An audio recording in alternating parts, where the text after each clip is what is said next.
Well, hey everybody, welcome to Table Church's online service. I'm so glad that you joined us today.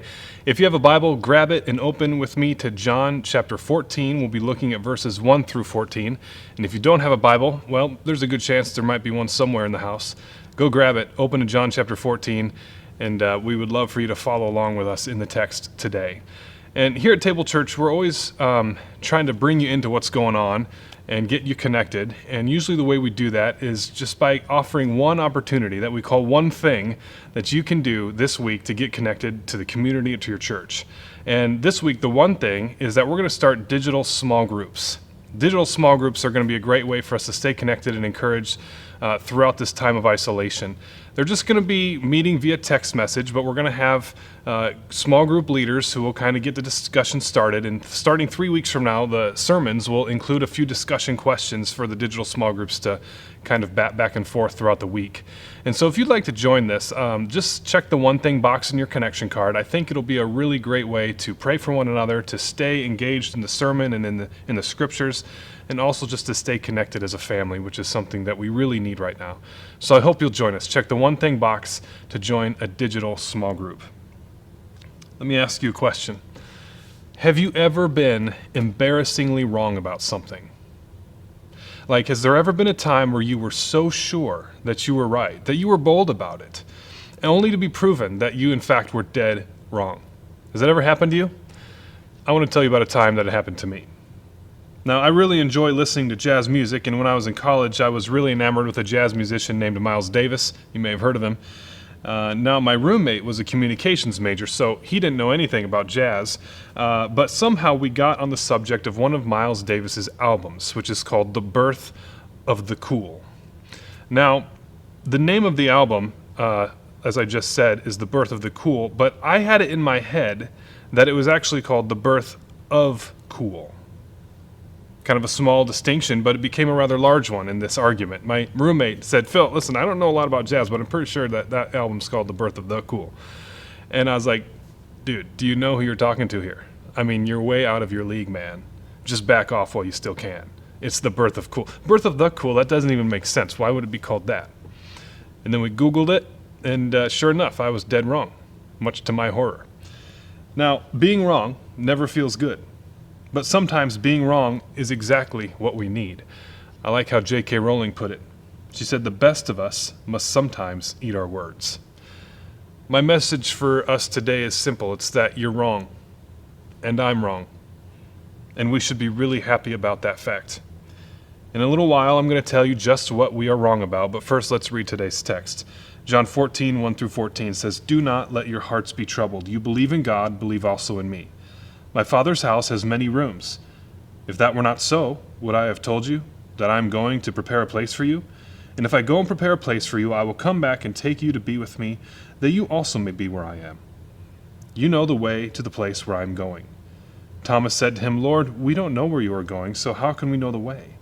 Jesus answered, "I am the way, the truth, and the life. No one comes to the Father except through me.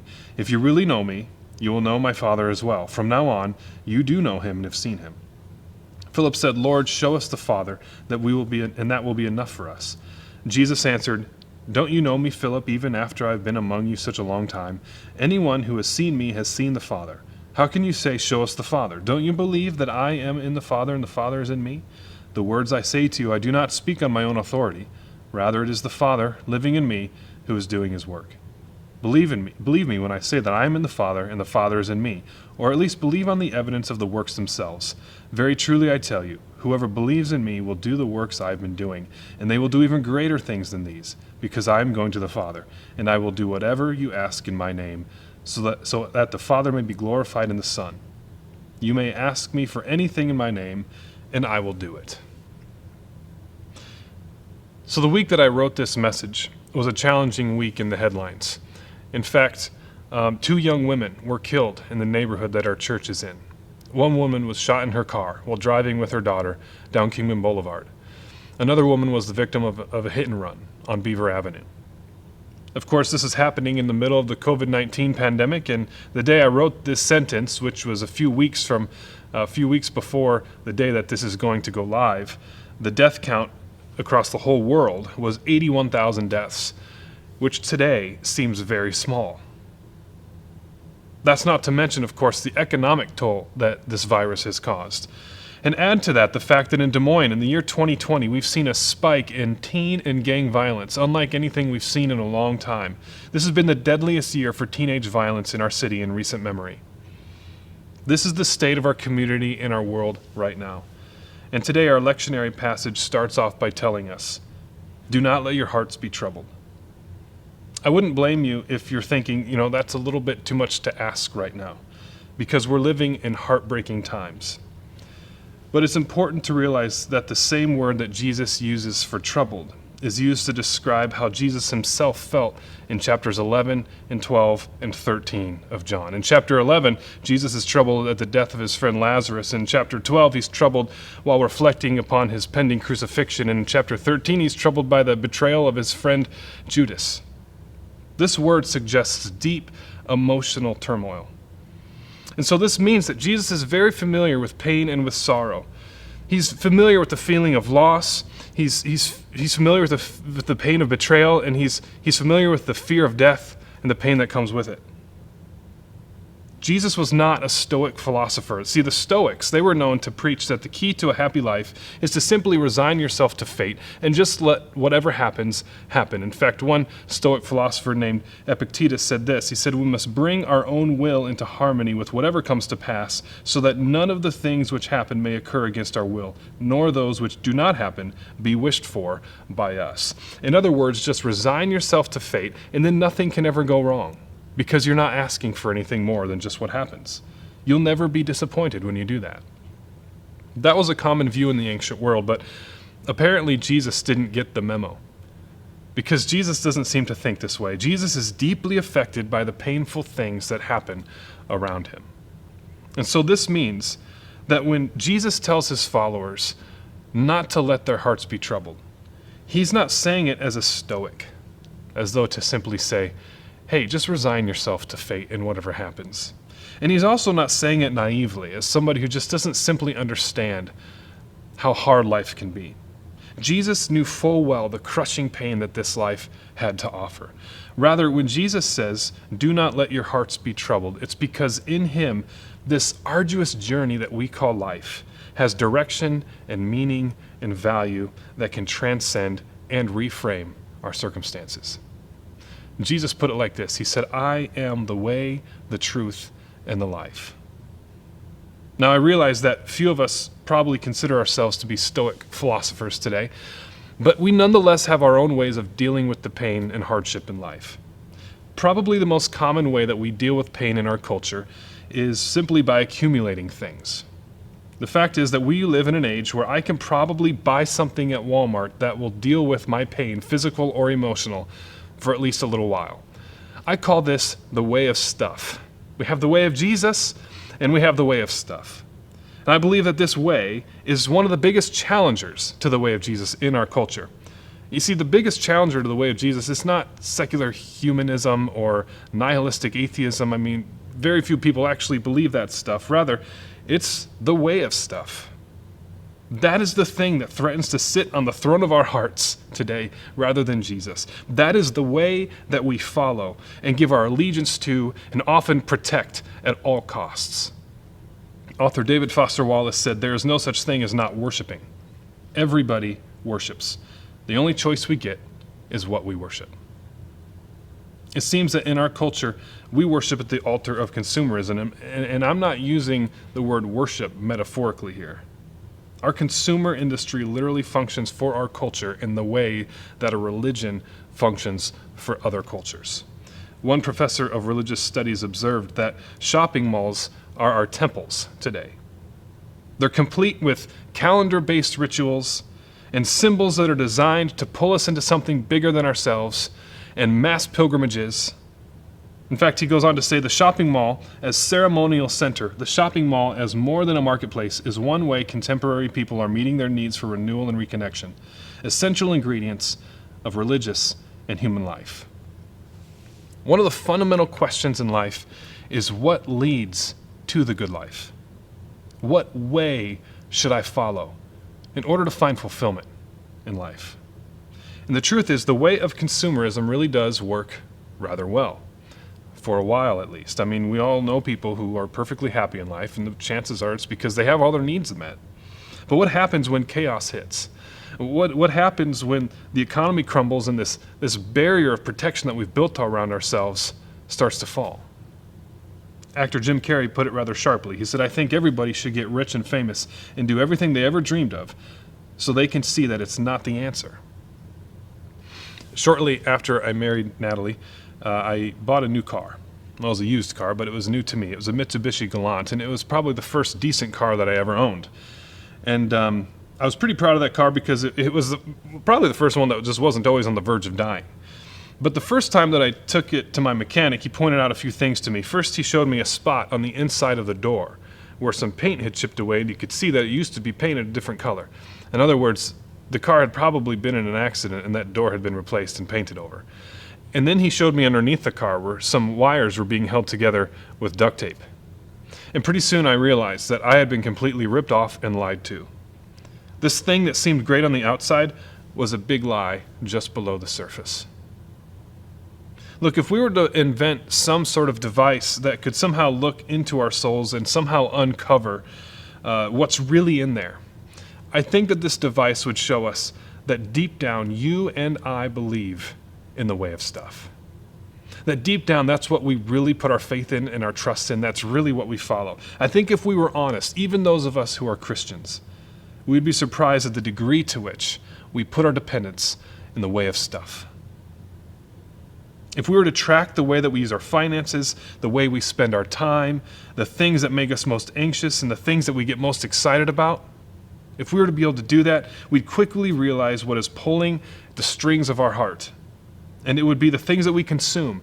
Deep down, I think we all believe at one level or another, the way of stuff, rather than the way of Jesus, is what's going to bring us joy, peace, happiness, fulfillment, all of those things. But here's the good news. You're wrong. And I'm wrong too. We are wrong. And we are gloriously and epically wrong. We're not even close. And that, my friends, is good news. It's good news because the way of stuff fails us every time. It promises us big, but it delivers nothing. The way of stuff is so fragile that whatever enjoyment we get out of it can be wiped out in a moment. The way of stuff offers feelings of transcendence. It offers feelings of purpose. It has no answers for the moments when tragedy strikes, though. When true difficulties arise, the way of stuff crumbles like a sandcastle. So we're wrong, and we should be happy about that because there is a better way. Listen, this is what I want us to know today. In Jesus, our lives are given direction, meaning, and value that can transcend circumstances. What I mean by transcend is that it adds meaning to things that go beyond the thing itself. If something transcends, that means that it has meaning that goes beyond the scope of the thing itself. There's a scene in the Lego movie where the main character, who has spent most of the movie unable to build anything at all, has this kind of Matrix-like moment where his eyes are open, where things suddenly click, and he says, "I can see everything." And suddenly it's like he sees the purpose for each individual part. See, a Christ follower understands this. Your life points to something greater than you. It is a sign of God's kingdom come. The way that you love, the way that you serve, the way that you work, all of it has a purpose for something beyond you. It's an opportunity to demonstrate the fullness that comes from following the way of Jesus. Jesus said to his disciples, "Don't you believe that I am in the Father and that the Father is in me? The words I say to you, I do not speak on my own authority. Rather, it is the Father living in me who is doing his work." There's a significance to the work of Jesus that comes only from God. People often talk about wanting to be a part of something bigger than themselves. Well, I'm not sure how to get much bigger than this. When we step into this, when we step into the way of Jesus, we're stepping into nothing less than the work of God in the world. Our circumstances, they point to something beyond themselves. They transcend. But what about the tragedies that we see on the streets of Des Moines? How can the way of Jesus make sense of such needless suffering? My short answer to that question is simply that it doesn't. It doesn't make sense of it, at least not in the way of providing a satisfying reason for such tragedies. I mean, the only real reason we can give is that evil is real, and so is sin. However, I would say that it adds meaning to a life lived. It promises hope for the future. The Apostle Paul admits that all creation languishes in anticipation for the day when God's glory will be revealed and transfigure all things. He writes, "I consider that our present sufferings are not worth comparing with the glory that will be revealed in us." And so in this way, the Christian hope reframes the evil around us. Whereas the way of stuff crumbles like a rope of sand, Christianity points to a transcendent good within which all suffering and evil will be swept up and dealt with someday. Theologian David Bentley Hart puts it this way. He says, "The Christian eye sees, or should see, a deeper truth in the world than mere nature. And it is a truth that gives rise not to optimism, but to joy." In other words, the way of Jesus doesn't give us a naive optimism where we try to shrug things off and pretend like things are going to be okay. After all, Jesus himself acknowledged the pain in life. Rather, the way of Jesus sees a broader horizon that can see beyond the tragedies of life into a greater purpose and a greater future, and that pulls us into greater joy in life. John 14:3 says, "If I go and prepare a place for you, I will come back and take you to be with me, that you also may be where I am." There's a greater horizon beyond this one that the follower of Jesus has eyes to see.